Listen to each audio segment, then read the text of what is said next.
Selamat malam keluarga Allah. Malam ini kita beribadah kembali bersama dalam program Kebaktian Keluarga YKB Media Ministry. Kebaktian Keluarga malam ini dilayani oleh Meta, Lala, Sifra, Rinto, Pendeta Santi, dan tentu saja saya sebagai pelayan firman pada malam ini. Kami menyapa anggota keluarga Allah yang saat ini menyiapkan hati beribadah. Semoga menjadi berkat. Begitu juga untuk para sahabat yang masih di jalan dalam perjalanan dari tempat pekerjaan. Kasih Allah menyertai, menguatkan para sahabat semua. Para sahabat masih tetap dapat beribadah melalui channel ini setelah sampai ke rumah nanti. Mari kita awali dengan bersama bernyanyi. Mari kawan-kawan nyanyi gembira.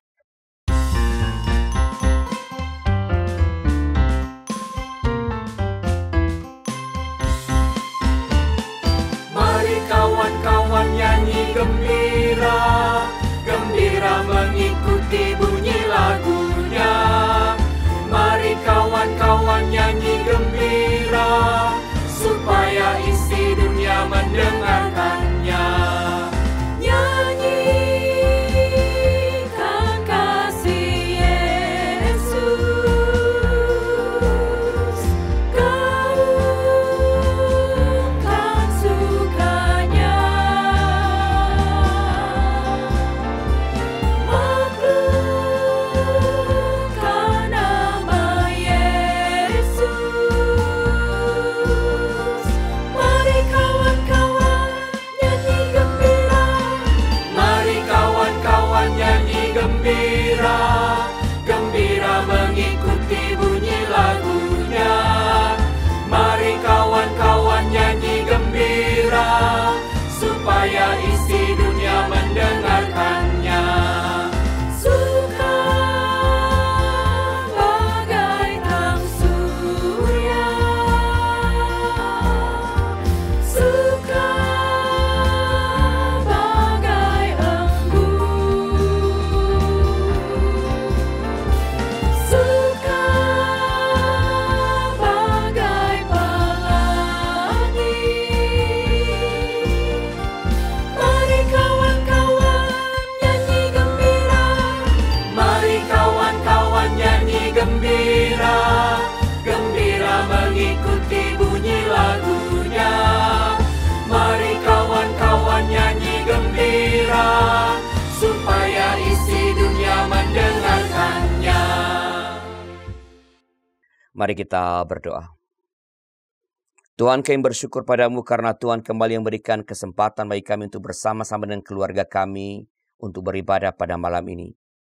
Beribadah kami ini boleh sungguh-sungguh menolong kami untuk mengerti kehendak Tuhan dalam hidup kami dan boleh mengembangkan sikap yang tepat di dalam menjalani kehidupan kami sebagai orang-orang yang percaya kepada Tuhan di tengah-tengah segala macam tantangan kehidupan. Berkat juga keluarga kami yang masih dalam perjalanan boleh tiba di rumah nanti dan boleh bergabung bersama kami dalam ibadah pada malam ini. Terima kasih Bapa dalam nama Tuhan kami Yesus Kristus. Amin. Keluarga Allah, tema kita pada malam ini adalah menanti akhir zaman.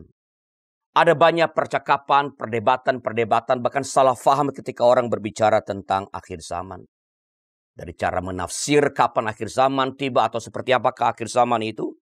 Tapi kalau kita melihat pada Alkitab dalam keseluruhannya, maka kita bisa mengatakan misalnya bahwa akhir zaman itu adalah saat ketika Tuhan menghakimi dunia ini, menghakimi dengan adil, menghakimi dengan benar, menghakimi dengan kejujuran. Dalam Mazmur 98:9 dicatat demikian. Sebab ia datang untuk menghakimi bumi. Ia akan menghakimi dunia dalam keadilan dan bangsa-bangsa di dalam kejujuran. Mari kita siapkan hati pada malam ini, nanti kita akan mendengarkan bagaimana firman Allah bicara tentang akhir zaman, dan kita menyambut ini dengan menyanyikan Mazmur 98.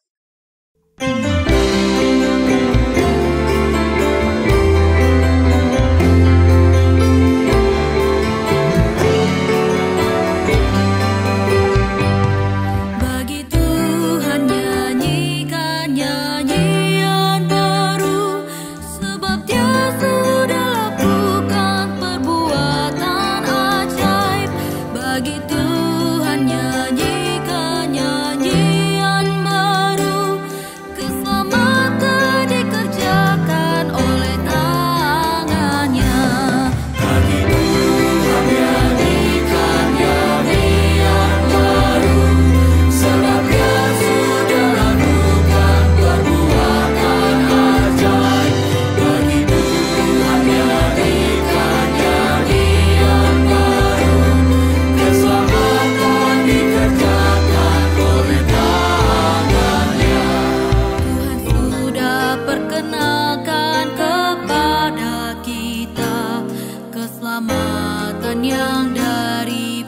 padanya. Tuhan sudah menyatakan keadilannya di depan mata bangsa-bangsa. Bagi Tuhan nyanyikan nyanyian baru, sebab Dia sudah lakukan perbuatan ajaib. Bagi Tuhan nyanyikan nyanyian baru, keselamatan dikerjakan oleh tangan-Nya. Yang mengingat kasih setianya pada kita, kesetiaannya pada Israel.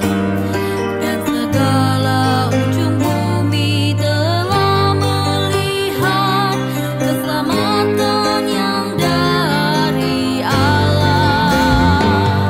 Bagi Tuhan nyanyikan nyanyian baru, sebab Dia sudah lakukan perbuatan ajaib. Bagi Tuhan nyanyikan nyanyian baru, keselamatan dikerjakan oleh tangan-Nya. Bersoraklah bagi Tuhan seluruh bumi, bergembira, bersorak, bermazmur.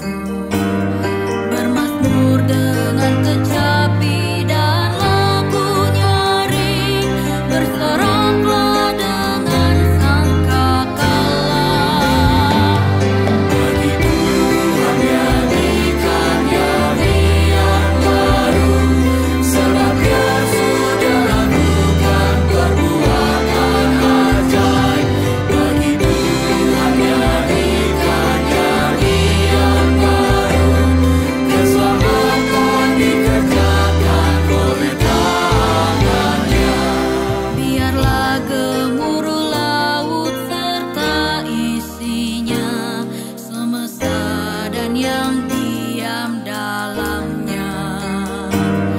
Dan biarlah sungai-sungai bertepuk tangan, gunung pun bersorak di depannya.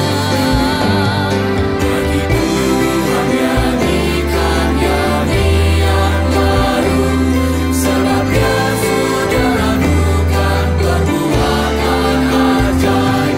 Bagi Tuhan nyanyikan nyanyian baru, keselamatan dikerjakan oleh tangan-Nya.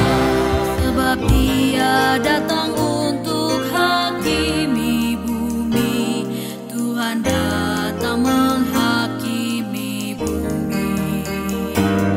Dia akan menghakimi dengan keadilan, bangsa-bangsa dengan kebenaran. Bagi Tuhan nyanyikan nyanyian baru, sebab Dia sudah lakukan perbuatan ajaib.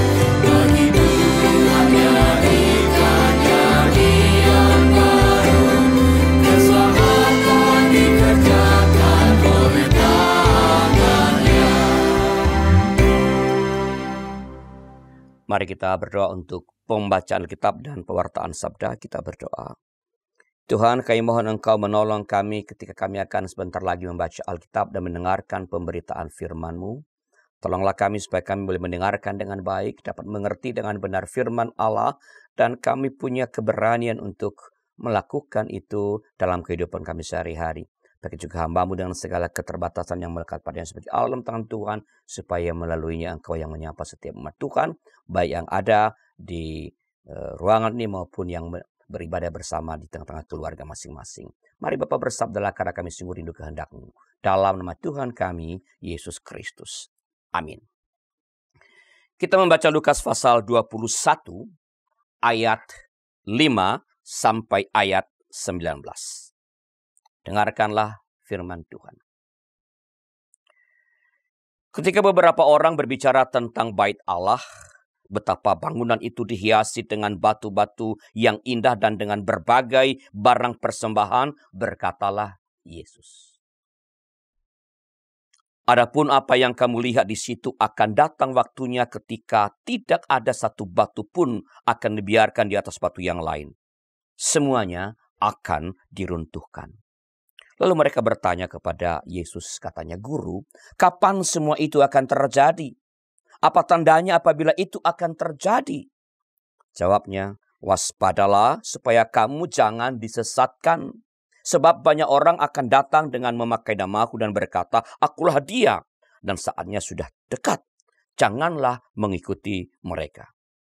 Apabila kamu mendengar tentang peperangan dan pemberontakan, janganlah kamu terkejut.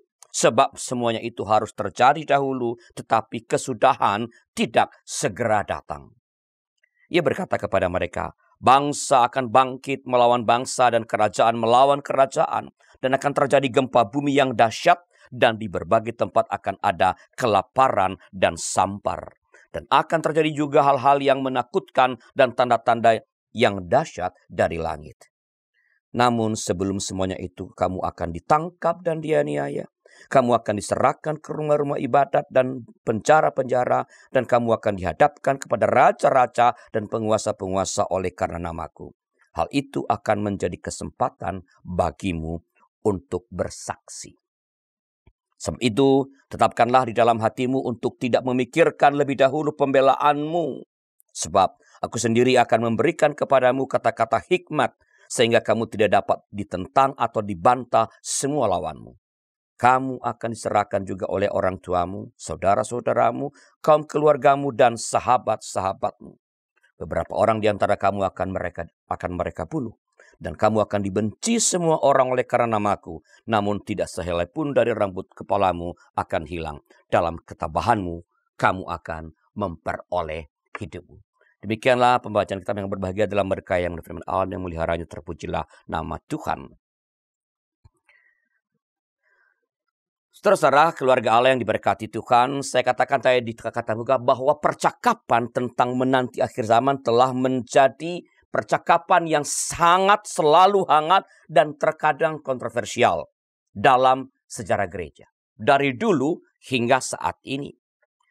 Berkali-kali diramalkan bahwa akhir zaman akan datang, Tuhan akan segera datang, tapi berkali-kali terbukti gagal, terbukti salah. Meski udah berkali-kali terbukti gagal, tapi sampai sekarang masih ada saja orang yang mau percaya kalau ada orang-orang tertentu yang meramalkan atau menubuatkan bahwa akhir zaman akan datang pada tanggal ini atau hari itu. Dalam sejarah ada sejumlah orang-orang yang memang menyampaikan, katakanlah nubuat atau ramalan tentang akhir zaman. William Miller misalnya, salah seorang pendiri gereja Masih Advent ke-7, pernah bernubuat bahwa Tuhan Yesus akan datang kembali pada tanggal 21 Maret 1844. Tanggalnya ada, tahunnya ada. Dan karena mereka percaya kepada Miller, maka para pengikutnya menjual semua milik mereka, menyerahkan kepada sang pemimpin, dan menunggu datangnya saat tersebut pada tanggal yang sudah dikatakan. Dan setelah tanggal itu tiba, nothing happened. Tidak terjadi apa-apa. Penerus William Miller namanya F.S. Snow mengatakan bahwa ada sedikit kesalahan dalam menubuatkan itu. Karena apa? Karena kedatangan Tuhan diundur seperti pesawat delay. Ya, sudah dijadwalkan tetapi entah karena apa diundur. Ya. Kapan diundurnya? Diundur ke tanggal 22 Oktober 1844, beberapa bulan kemudian. Dan ketika tanggal itu tiba, ramalan Snow sama kelirunya dengan Miller. Tidak ada terjadi apa-apa, tidak ada kedatangan Tuhan pada hari yang dinubuatkan itu. Tapi dunia dan orang-orang tertentu tidak kapok. Charles Taze Russell, pendiri Saksi Yehova, pernah menubuatkan bahwa Tuhan pasti datang pada tahun 1914. Ia memakai tahun 607 sebagai titik tolak penghitungan kedatangan Tuhan itu. Selain meleset, peristiwa yang ia sebut sebagai atau ia tunjuk sebagai titik tolak pun adalah keliru. Dan zaman terus berlalu. Pada tahun 1993, seorang David Koresh, pemimpin sekte Sons of God, bersama dengan 80 orang pengikutnya bertahan di range Apokalips karena ia yakin bahwa Armageddon akan datang di Texas. Dan ia, karena akan ada perang, ia mempersenjatai seluruh anggotanya dengan senjata api tentu saja. Padahal memiliki senjata api adalah tindakan yang melanggar hukum. Maka pemerintah meminta agar ia menyerah. Meluti senjata yang telah diberikan kepada seluruh para pengikutnya. Bukannya menyerah, setelah dikepung, ia membakar diri bersama dengan para pengikutnya. Dan mati semua. Tidak hanya di negara-negara lain. Di Indonesia pernah terjadi juga hal semacam itu. Barangkali saudara-saudara masih ingat dengan Mangapin Sibueya. Saya masih di Bandung pada waktu itu dan ikut menangani isu ini pada waktu itu. Dari sudut ketokohan tentu dan jumlah pengikut, ia tidak sebanding dengan orang-orang yang saya sebutkan tadi yang telah melakukan ramalan atau nubuat. Tapi ini contoh lokal. Bahwa nggak cuma di luar sana. Di negara kita juga ada. Ia meramalkan Tuhan datang pada tanggal 10 November, Hari Pahlawan 2003. Dan ketika Tuhan akan datang, yang akan diangkat ke sorga menurut Mangapin adalah hanya anggota dari sektenya itu. Dan pengikutnya yang waktu itu berjumlah 283 orang dari berbagai tempat di Indonesia, dari Timor, ya, NTT datang ke Bandung. Menjual semua harta milik mereka, memutuskan hubungan dengan keluarga, dan berhimpun di Balai Endah Bandung. Menanti kedatangan Tuhan yang dinubuatkan oleh sang nabi mereka. Dan lagi-lagi seperti yang sudah saya katakan tadi, pada hari yang ditentukan itu tidak terjadi apa-apa. Dan untungnya orang-orang ini bisa dievakuasi oleh pemerintah, polisi bersama dengan gereja-gereja di Bandung pada waktu itu yang ikut menolong. Nah, saudara-saudara, sikap yang keliru dalam menanti akhir zaman atau terhadap sama akhir zaman ini juga terlihat dalam jemaat-jemaat mula-mula misalnya di Tesalonika. Orang-orang Tesalonika karena mengatakan Tuhan segera datang, maka ada sekelompok orang yang tidak mau bekerja. Saya kutipkan 2 Tesalonika 3 ayat 6. Ini Paulus mengingatkan. Namun kami berpesan kepada kamu saudara-saudara dalam nama Tuhan Yesus Kristus, supaya kamu menjauhkan diri dari setiap saudara yang tidak mau melakukan pekerjaannya dan tidak menurut ajaran yang telah kamu terima dari kami. Dalam jemaat ada sekelompok orang karena terpengaruh pada pewartaan akhir zaman. Ya kalau Tuhan mau datang, ngapain bekerja lagi? Dan Paulus mengatakan, jangan dekat dengan orang-orang itu. Karena itu akan menghancurkan. Karena apa? Karena tidak sesuai dengan pandangan kitab suci terhadap akhir zaman. Pertanyaannya, apakah itu akhir zaman? Akhir zaman adalah, seperti saya katakan tadi pada kata pembuka, saat ketika Tuhan menghakimi dunia ini. Dengan segala yang ada di dalamnya, menghakimi dengan adil, menghakimi dengan benar, menghakimi dengan kejujuran. Mazmur 98 ayat 9 mencatat, sebab ia, Tuhan, datang untuk menghakimi bumi. Ia akan menghakimi dunia dalam keadilan dan bangsa-bangsa dalam kejujuran. Atau kalau merujuk pada Maliakhi 4 ayat pertama dan kedua, maka akhir zaman adalah saat penghukuman bagi orang-orang fasik dan keselamatan bagi orang yang takut akan Tuhan. Penghukuman bagi orang-orang fasik dan keselamatan bagi orang-orang yang takut akan Tuhan.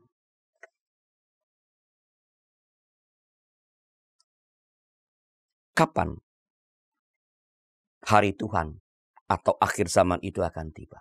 Yom Yahweh. Tuhan Yesus mengatakan tadi sudah dekat dalam Lukas 21 ayat 8. Sudah dekat. Artinya apa? Sudah ada di depan pintu masuk rumah. Jadi tinggal pintu itu dibuka, maka datanglah akhir zaman. Datanglah penghakiman. Sudah sedemikian dekat, berada di luar pintu masuk. Tapi kapankah pintu itu akan dibuka? Kapankah ia akan datang melangkah? Tak seorang pun yang mengetahui waktunya secara persis. Alkitab hanya menyebutkan tanda-tanda. Misalnya peperangan dan pemberontakan. Dan ini juga bikin kontroversi. Karena begitu ada perang di situ, Tuhan akan datang. Ya, dan dari perang ke perang, dari perang ke perang, orang menubuatkan Tuhan datang. Toh yang dibuatkan belum juga kunjung datang. Ada penganiayaan terhadap orang-orang percaya. Sama hal-hal penganiayaan bukan dipakai untuk mengatakan Tuhan sudah dekat. Iya, Tuhan sudah dekat. Tetapi kita tidak bisa menetapkan kapan ia akan benar-benar datang.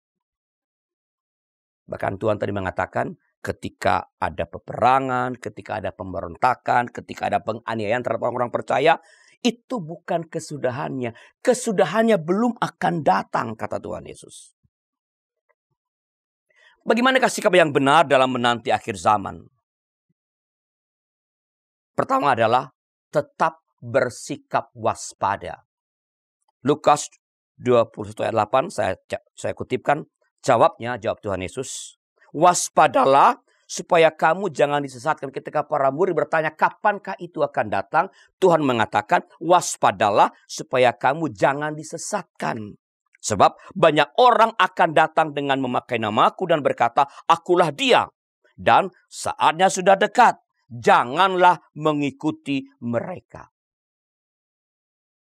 Jangan gandrung dengan ajaran-ajaran yang mengatakan bahwa Tuhan pasti datang atau sebaliknya. Tuhan gak mungkin datang pada tanggal itu. Itu sama saja. Mau bilang pasti datang pada tanggal tertentu atau tidak mungkin datang pada tanggal tertentu. Sama saja karena tidak bisa diperakirakan kapankah kedatangan Tuhan itu datang. Waspadalah. Berjaga-jagalah. Jagalah sikap hidup sebagai orang-orang percaya. Kerjakan hal-hal yang baik. Kalau engkau seorang ibu, seorang ayah, jadilah ibu dan ayah yang baik. Engkau seorang pekerja, bekerjalah dengan sebaik-baiknya seperti kepada Tuhan. Kalau engkau seorang pemimpin, jadilah pemimpin yang baik bagi seluruh orang-orang yang engkau pimpin. Hasilkanlah karya-karya yang terbaik. Waspadalah, jangan lalai, jangan diam, jangan malas. Tetap berkarya sebagaimana yang semestinya sebagai orang-orang yang sudah diselamatkan oleh Tuhan. Waspadalah. Kedua, tetap percaya pada perlindungan Tuhan. Lukas 21 ayat 18 mencatat, namun tidak sehelai pun dari rambut kepalamu akan hilang.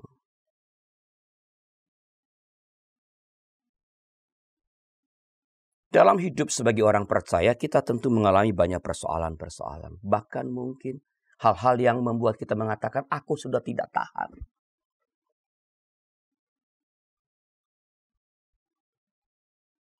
Sudah nggak bisa Tuhan. Persoalan itu begitu berat. Atau derita ini begitu luar biasa. Misalnya sakit tubuh tertentu. Ingin mati saja. Atau kita udah berbuat baik lalu kita dianiaya karena kebaikan, karena kebenaran yang kita perjuangkan. Kita merasa apa yang kita kerjakan yang baik itu, yang benar itu tidak memberikan hasil yang baik. Atau respons yang baik. Sebaliknya, karena bertindak benar dan adil, kita dimusuhi oleh banyak orang. Atau kita diincar oleh banyak orang. Karena mereka terganggu oleh sikap benar dan sikap adil kita. Tuhan mengatakan, tetaplah percaya. Percayalah pada perlindungan Tuhan. Karena tidak sehelai pun dari rambut kepalamu akan hilang. Tuhan akan menjaga. Yang ketiga dan yang terakhir, di tengah-tengah penderitaan seperti itu justru tetaplah bersaksi. Ini yang tidak mudah. Firman Tuhan mengatakan dalam Lukas 21 ayat 13, hal itu penderitaan, penganiayaan itu, bahkan tadi pembunuhan itu, hal itu akan menjadi kesempatan bagimu untuk bersaksi. Hal-hal yang kurang menyenangkan, yang menderitakan yang kita alami dalam keseharian, justru kesempatan untuk mengatakan kepada dunia, kita bisa mengalami hal yang sama, hai dunia. Tetapi sebagai orang yang percaya kepada Tuhan, saya punya respons yang tidak selalu sama dengan Anda. Ketika tetap percaya dalam keadaan, orang mengatakan, goblok lu masih percaya pada Tuhan. Tinggalkan Tuhanmu. Makan tuh Tuhanmu. Coba berdoa kepada Tuhanmu sekarang. Minta nasi, minta makanan. Bisa kasih enggak? Lu minta sama gue kasih. Ketika segala usaha yang kita kerjakan tak kunjung mendapatkan hasil yang baik atau memadai. Ketika situasi hidup terburuk itu berada pada titik nadir itu, dan kita tetap percaya akan kebaikan Allah, akan perlindungan Allah, itu adalah sebuah kesaksian. Ketika orang-orang mengatakan, kalau saya jadi kamu, saya udah pergi. Quit. Selesai. Aku memilih jalan yang lebih mudah. Ketika tetap bertahan di tengah-tengah aneka macam pergumulan hidup itu, maka itu menjadi kesaksian bagi orang-orang yang melihat kita. Apa yang membuat orang ini tetap teguh, tetap kuat, tidak goyah, meskipun penderitaan yang sangat berat mendera, meskipun luka yang sangat menyakitkan sedang dialami. Mengapa? Apa yang membuat ia tetap tabah, tetap berjalan, mengerjakan yang semestinya dikerjakan, tetap melakukan hal-hal yang baik yang bisa ia kerjakan. Apa yang membuat orang ini tetap seperti itu? Itulah kesaksian iman. Sebab berbuat baik ketika semua keadaan baik, ya semua orang juga bisa. Tersenyum ketika semua baik-baik, semua juga orang bisa. Tapi tersenyum ketika sedang mengalami penderitaan, tetap bisa bersyukur ketika mengalami hal-hal yang tidak menyenangkan. Itu luar biasa. Dan itulah yang Tuhan katakan. Hal itu akan menjadi kesempatan bagimu untuk bersaksi. Biar firman Allah ini sungguh-sungguh menolong kita. Jangan terbawa pada berbagai macam ajaran-ajaran yang mengatakan akan datang hari tua, Tuhan akan datang. Tapi mari kembangkan sikap yang benar. Bersikap waspada. Tetap percaya. Dan ketika berada dalam keadaan yang kurang menyenangkan, kita memanfaatkan keadaan yang tidak menyenangkan itu sebagai kesempatan untuk bersaksi bagi dunia. Kiranya Tuhan menolong kita. Saat hening bagi kita.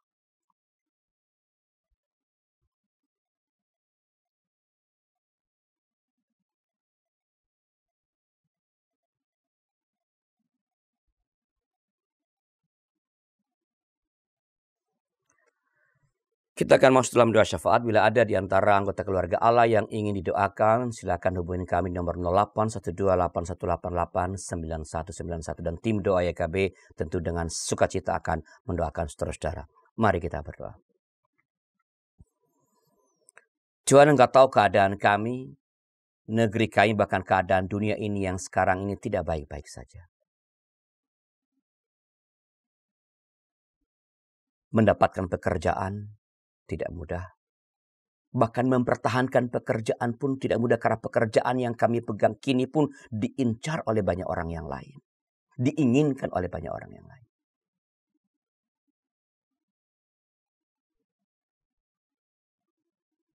Sementara dunia menawarkan berbagai macam hal untuk memujuk kami melakukan hal-hal yang jahat. Berikan kepada setiap umat Tuhan kesabaran dan kewaspadaan. Terus berjalan dalam kebenaran, mengerjakan yang dapat dikerjakan, merawat yang sudah Engkau anugerahkan, supaya di tengah-tengah keadaan yang tidak baik, bahkan di tengah-tengah penderitaan sekalipun, hidup kami yang ringkih ini tetap boleh menjadi kesaksian bahwa di dalam iman kepada Kristus, kami berani melangkah meskipun terkadang terseok-seok, tapi kami terus berjalan menapaki hari-hari yang Tuhan sediakan. Berjuang dengan seoptimal potensi yang Engkau berikan. Karena kami percaya Engkau menyertai kami. Engkau memberkati kami. Jadikan kami Allah dalam tangan Tuhan untuk saling membantu sesama kami yang mengalami keadaan yang terpuruk. Entah karena masalah-masalah keluarga, masalah-masalah ekonomi. Jadikan kami sebagai sahabat seperjalanan yang ikut meringankan beban mereka. Dan andai kami tak mampu meringankan, jauhkan kami dari keadaan untuk boleh menambah beban mereka. Setidak-tidaknya kami boleh jadi sahabat seperjalanan yang bersama-sama menanggung, bersama-sama berjalan, saling bergandengan tangan untuk tetap berjalan meskipun keadaan tidak baik-baik saja. Berkati pelayanan EKB Media Ministry dalam mewartakan Injil Kerajaan Allah lewat media, supaya melalui seluruh karya-karya pekabaran Injil yang diproduksi oleh EKB Media Ministry, nama Tuhan dimuliakan, dan banyak orang yang diberkati oleh Tuhan, dikuatkan oleh Tuhan, utama mereka yang ada di daerah-daerah yang jauh dari kota-kota besar, yang tidak memiliki para pendeta di jemaat-jemaatnya, yang mengandalkan siaran-siaran seperti yang diproduksi oleh EKB. Biarlah melalui pewartaan Injil ini, iman mereka dikuatkan, dikokohkan, dituntun, sehingga tidak mudah meninggalkan Engkau ketika ada bahaya mengincar dan ada tawaran-tawaran yang lebih mudah dari pihak-pihak lain yang ingin membujuk mereka. Terima kasih Bapa. Enggak, doa kami sempurnakanlah karena kami menaikkan kepadamu dalam nama anak-Mu Tuhan kami, Yesus Kristus. Amin. Keluarga Allah, hidup tidak selalu berjalan dengan baik. Ada banyak hal-hal yang mungkin kita katakan tidak sanggup kita kerjakan. Tapi ingatlah bahwa kita sedang berada pada zaman akhir, menanti akhir zaman, dan kita harus tetap waspada, terus mengerjakan hal-hal yang baik. Kita terus berjalan bersama dan melawan godaan sekuat tenaga, dan percayalah Tuhan akan menyertai, akan menopang kita. Lawanlah godaan. Kau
bersama-sama berdiri, kita menyambut berkat dari Tuhan. Anugerah Tuhan Yesus dan kasih Allah Bapa serta persekutuan Roh Kudus menyertai saudara sekalian dari sekarang ini sampai selama-lamanya.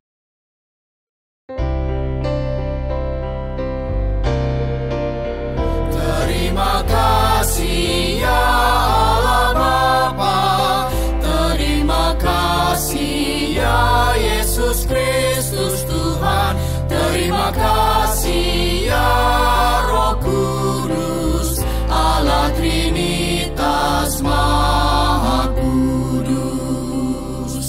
Amin.